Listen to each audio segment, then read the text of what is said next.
Ya estamos en contacto con el investigador Eduardo Gudinas. Eduardo, buenas tardes, gracias por atendernos. Buenas tardes, un saludo a ustedes y a los oyentes. Buenas tardes, buenas tardes.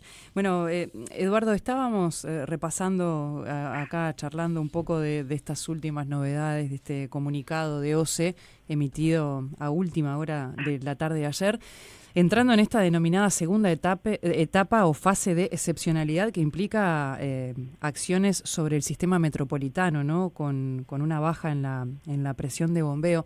Vos venís siguiendo todos estos temas desde hace un montón de tiempo y queremos tu visión de a ver cómo estás viendo esta situación y estas medidas por lo pronto.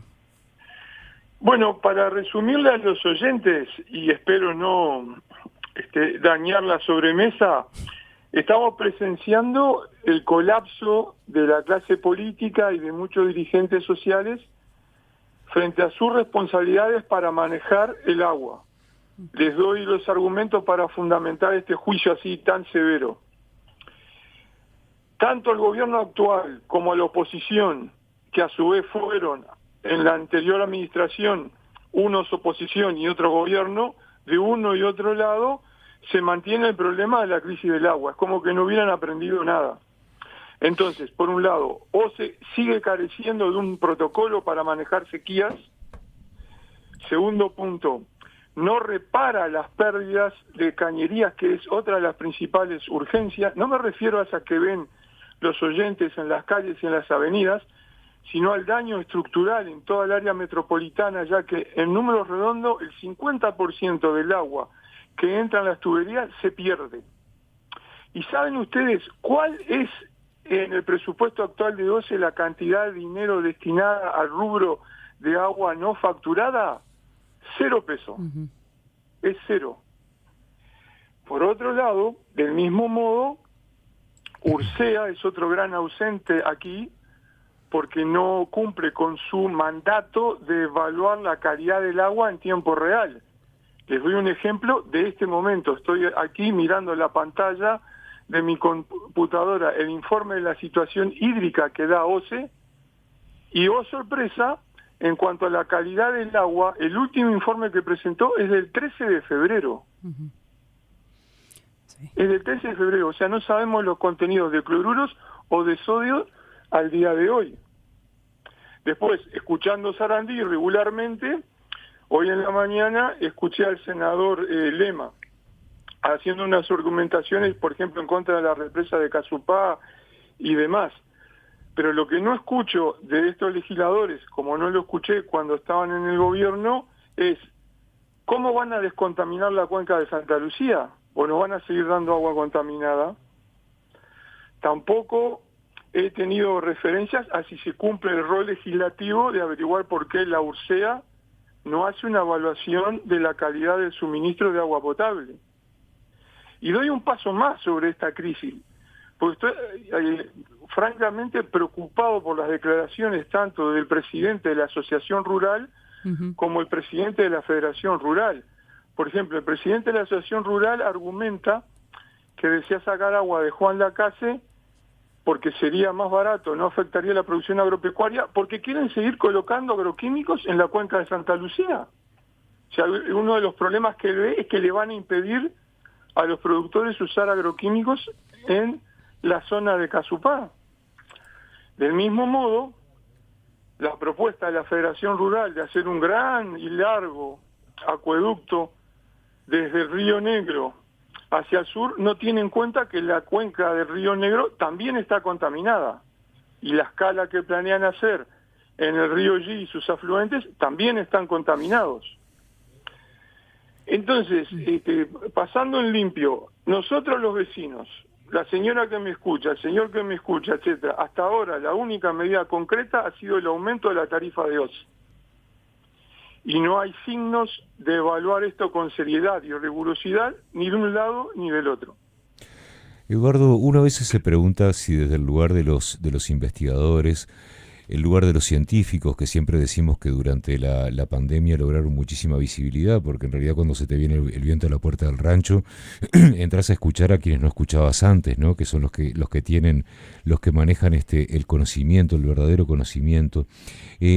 ¿Hay posibilidades técnicas, hay posibilidades reales de poder aplicar en nuestro país los protocolos pertinentes para situaciones como esta que vamos a volver a vivir porque se nos va a venir otro verano, porque vamos a estar otra vez discutiendo lo mismo, y siempre hay como diferentes soluciones y los partidos resultan ser refundacionales cuando llegan a los gobiernos y no apoyaron la idea anterior y tienen una nueva idea, y mientras tanto lo que se gasta es plata, tiempo y expectativas de la gente? Bueno, tengo que separar la respuesta en varios rubros. Primero, si la clase política escucha o no escucha. Lo que puedo decir ahora es que a principios del año pasado tuvimos una reunión. Yo fui integrando como parte de la delegación de MOVUS, el Movimiento por un Uruguay Sustentable, en la torre ejecutiva con Sánchez de la presidencia, el ministro Ortuño del Ambiente y el presidente de OCE. Y ahí se le dijo claramente prioridades para evaluar la problemática del agua en el área metropolitana de Montevideo. Son simultáneas, van en carriles paralelos. Primera, necesitamos un protocolo por si viene una nueva sequía. Segunda, descontaminar la cuenca del río Santa Lucía. Tercera, reparar las cañerías de OCE. Porque, por ejemplo, la propuesta de la represa en Casupá equivale a reparar las cañerías de OCE. Entonces, ninguna de estas tres opciones fue tomada en consideración. Por lo tanto, en el mundo real en el que yo estoy, ese diálogo no tiene receptividad. Segundo punto, ¿qué sucede en otras ciudades? Por ejemplo, en América del Sur padecen problemas de agua potable y muchas ciudades, no es un hecho raro. Por ejemplo, ocurre en Bogotá, ocurre en San Pablo. Hay protocolos preestablecidos de antes. Pero son protocolos en serio, no es por un aviso en la televisión, por favor gaste menos agua. El protocolo indica, por ejemplo, fase 1, prohíbo el riego de jardines y campos de golf. Fase 2, se prohíbe tal otra cosa y tal otra y tal otra. Y eso se aplica con un mecanismo de monitoreo, fiscalización y sanciones. Entonces ahora no se puede hacer un protocolo porque vuelve una nueva sequía. Tendría que haber sido hecho el año pasado como habíamos reclamado. Pasó el último punto de la pregunta de Cairo. Si esas otras ciudades pueden hacer protocolos, ¿por qué nosotros no? Entonces la novedad en este caso de que hemos tocado fondo con la crisis del agua es que sí, como insinúa la pregunta de Cairo, hay un problema con los actores políticos porque como que discuten en otro mundo, pero también estos hechos de los dirigentes, por ejemplo, de las gremiales rurales, son alarmantes porque demuestran que ellos tampoco están entendiendo la crisis del agua e insisten en transferirle el costo, el daño y el perjuicio al resto de la población, preservando sus ventajas. Yo no quiero pagar el agua de OCE más cara porque de verdad es una transferencia de un dinero que se ahorran gran cantidad de productores rurales en la cuenca de Santa Lucía por no cumplir con ciertas medidas ambientales mínimas que eviten contaminar esas aguas. Entonces, como no lo hacen, me transfieren la pelota a mí como simple consumidor acá en Montevideo. También yo no le puedo pedir a don José o doña María que haga evaluaciones de la calidad del agua que llega a su contador en su casa. Para eso está la URSEA. Claro. No lo hace en tiempo real. Bueno, y así sucesivamente. Vos manejabas, Eduardo, el concepto de crisis para esto, y no solo por crisis que genera el déficit hídrico, en lo que se le presta en general más atención, que es en el sector productivo, ¿no? Esto que estamos hablando del agua potable para consumo humano, parece a veces que pierde la batalla con las consecuencias que puede tener el sector productivo. Lo digo esto porque me parece, y entiendo que se desprende de lo que comentás vos, que hace falta una mirada más macro a todo esto, ¿no? Que atienda a la parte productiva, ni que hablar del abastecimiento a la población, ¿verdad? Porque exacto. Escuchamos los reclamos que tienen desde el sector productivo con esto que vos mencionabas, que hacía referencia a la asociación rural, pero nos quedamos con esto de OCE, que es como que queda a medio camino de la dimensión que tiene el problema, ¿no? El déficit hídrico no se soluciona de hoy a mañana tampoco. Pero exacto, te nombro ministra, porque tenés esa mirada. asimismo, yo no puedo exigir que las diferentes personas o intereses particulares la tienen. Para eso se cuenta y se espera un liderazgo político para mirar el país como gran paquete. Eso también está fallando. Fíjate que hay declaraciones, por ejemplo, del presidente de la Federación Rural, que coquetea con la idea de movilizar los tractores para impedir que se construya la represa de Casupá. Entonces yo me pregunto, ¿movilizamos los tractores para evitar la contaminación de la cuenca del río Santa Lucía? Claro. Entonces, si ya llegamos a esta situación donde la necesidad económica hace mirar solo el interés personal, económico o político partidario, los que terminamos afectados somos los vecinos de Montevideo con agua de mala calidad, ahora de baja presión. Quisiera saber los volúmenes de cloruro y de sodio porque están bombeando agua del Río de la Plata. Y insisto, hasta ahora la única medida concreta es que me cobran la tarifa de OCE más cara. Eduardo, te voy a hacer una pregunta bien, pero bien desde la total ignorancia y con mucha hasta inocencia, te diría. Sí. ¿Una persona en su casa tiene la posibilidad de medir estos niveles? ¿O es algo muy técnico? ¿Es algo muy aparatoso, por decirlo de alguna manera? No, hay que enviarlo a los laboratorios que lo analizan, pero... Claro, de nuevo, esto es como a ver cómo lo puedo transmitir, es como la privatización de la disfuncionalidad o del mal funcionamiento del Estado. Entonces, esto es lo que estamos viviendo ahora. Entonces, el agua potable, yo no estoy seguro si es buena o mala, no puedo tener certeza, Está claro. me compro el bidón.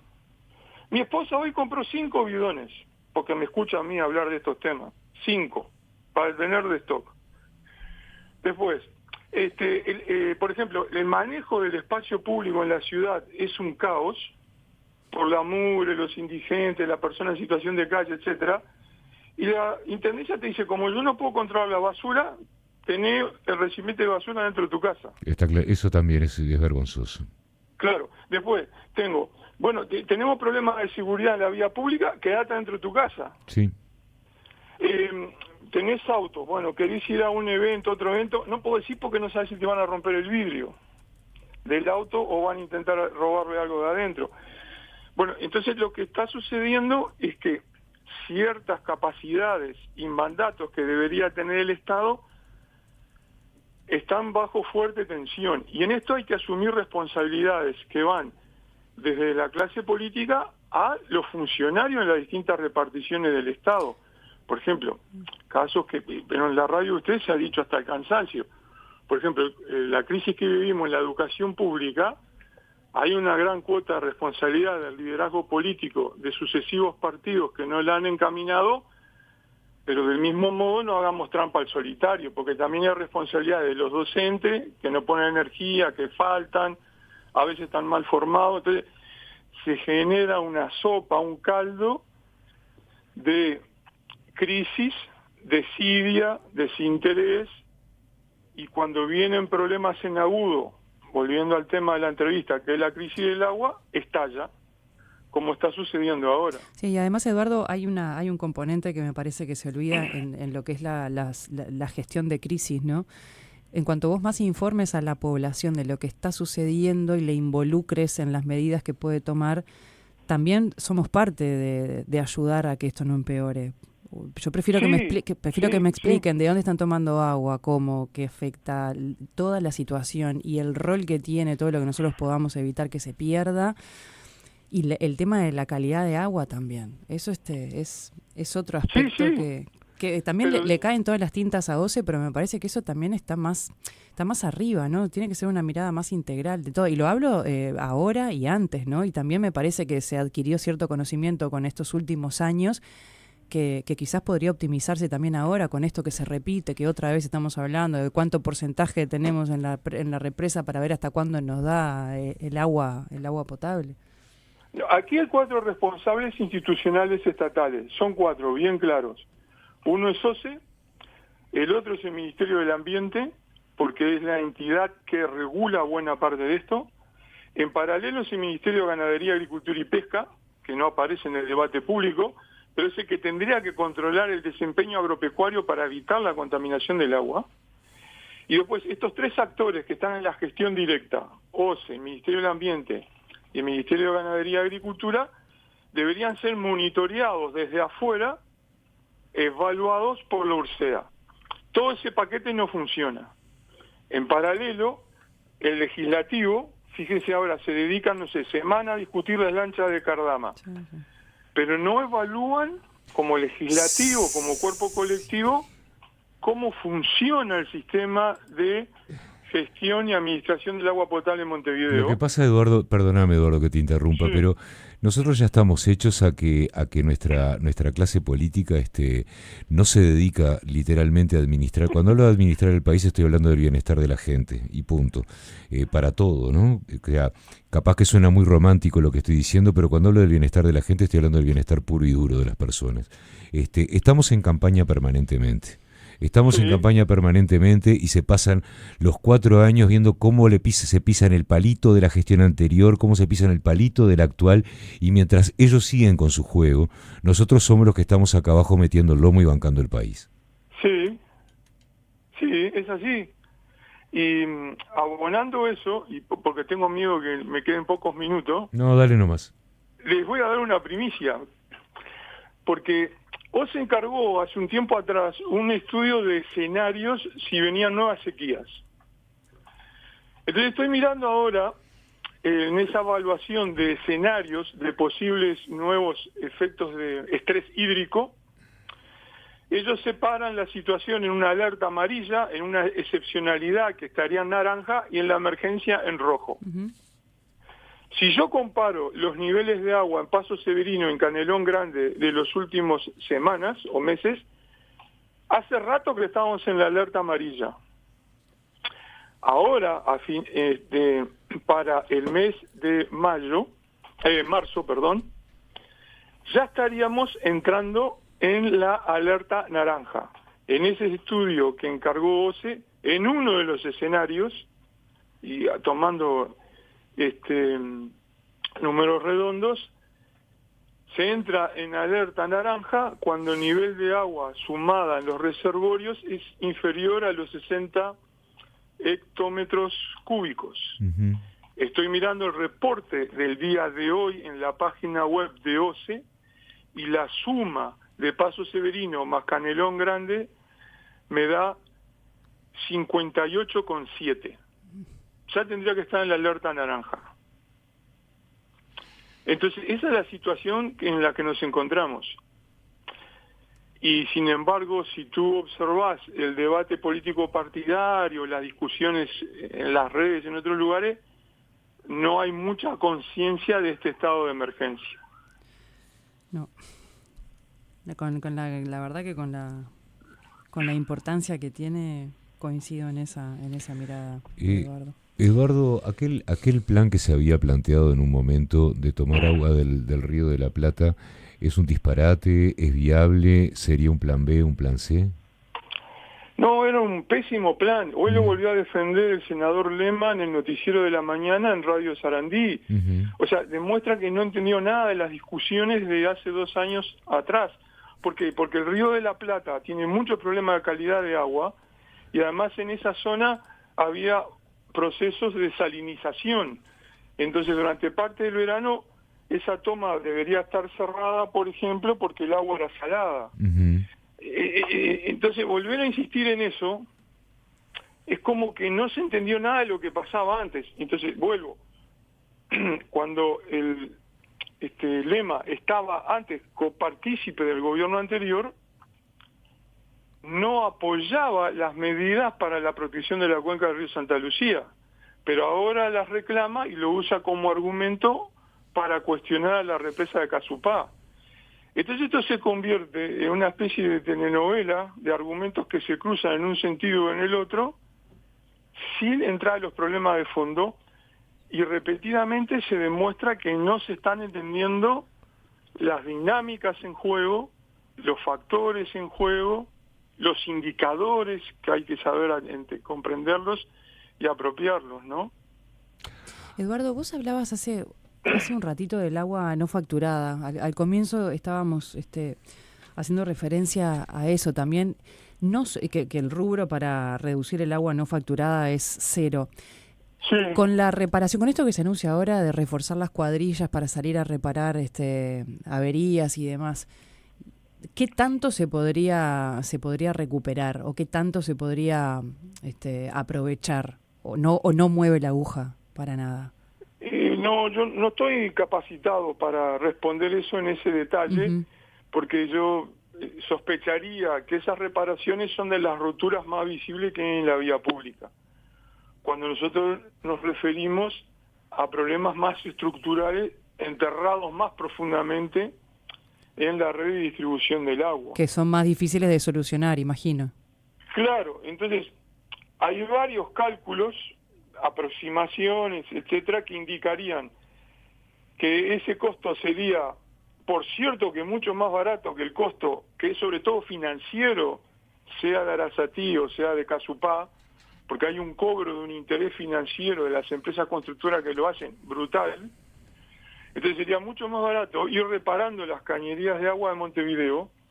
Y otro argumento en el que yo insisto, como ahí no habría un costo financiero, tú podrías invertir ese dinero en tener gente trabajando en eso, que generaría empleo y es mucho mejor para la economía nacional que estar pagando durante 15, 16, 17 años intereses por la obra que hizo en un privado en poco tiempo. Entonces, volviendo también a tu mirada y pregunta de antes, por la cual te quería nombrar ministra, esa evaluación global de qué le sirve al país está ausente. Fíjate, por ejemplo, el Pacha Sánchez habló que va a vender acciones de las empresas públicas. Me pongo a temblar. Fíjense ustedes si venden acciones de OCE. ¿Quién va a comprar una acción de OCE con una carga financiera de pagar obras encaminadas por el gobierno anterior y que dejó atrapado a que tuvo que volver a hacer un contrato con esas mismas empresas? Entonces, la única rentabilidad para pagarle a los accionistas es que me van a volver a subir la cuenta de OCE. Entonces faltan esas cuestiones de sentido común, de mirar cómo funciona el país en su conjunto. Sí, y también, Eduardo, está la mirada de la gente. No estamos recibiendo un montón de mensajes con las fotos con roturas, la parte visible de esto que estábamos hablando de las averías, ¿no? Y de lo que salieron ahora a reforzar las cuadrillas. La cantidad de fotos, de videos con caños rotos en distintos puntos de Montevideo. No, es terrible. Montevideo, no solo de Montevideo, además. Te agrego más. Si están bombeando agua del Río de la Plata, no sé los niveles de cloruro y de sodio, otra vez va a haber una epidemia de resistencia de calefones. Bueno, eso te quería mencionar porque también están planteando dudas sobre qué pasa con los barrios que ya tienen problemas con la presión del agua. ¿Qué tanto va a afectar esto? Porque lo que se anunció es la reducción gradual de las presiones de bombeo del sistema metropolitano. Me parece que Dios nos ayude. Por eso está bueno aclarar un protocolo de sequía. Porque un protocolo de sequía te dice, yo te aseguro el agua en el barrio, porque le prohíbo al señor que tiene el jardín regarlo. Claro que el señor que tiene jardín va a tener un perjuicio, pero mi prioridad es asegurar agua potable para cocinar en la familia y agua para el baño, lo básico. Entonces, ¿qué está primero? ¿El jardín en Carrasco o tener agua potable, no sé, en Cerro Norte? Sí, son prioridades, ¿no? Obviamente. Claro, entonces esa toma de decisiones, ese protocolo tenía que decidirse antes. Y quiero recordarle a los oyentes que Uruguay fue la primera capital del mundo en llegar a lo que se llama el día cero, que es cuando una capital se queda sin agua potable. Eso fue lo que ocurrió en el 2023. La otra ciudad que estuvo cerca de llegar a eso, pero pasó raspando, fue en Sudáfrica. Pero Uruguay tuvo esa particularidad de ser la primera ciudad del mundo en llegar al día cero. Cambiando de tema, pero estando en él. ¿Cuánto falta de educación en lo que tiene que ver con el agua? Pero te estoy hablando teniendo en cuenta que la población crece, que ya está visto qué es lo que pasa cuál es la importancia real que tiene el agua en la agenda política. ¿Cuánto nos falta estar educados en lo que tiene que ver con el uso del agua? Como Sí, población, siempre va a faltar y siempre sería necesario más. Ahora, a medida que, pongamos un caso para bajar un poco la angustia criolla acá en nuestro país, miremos un poco el caso de Argentina.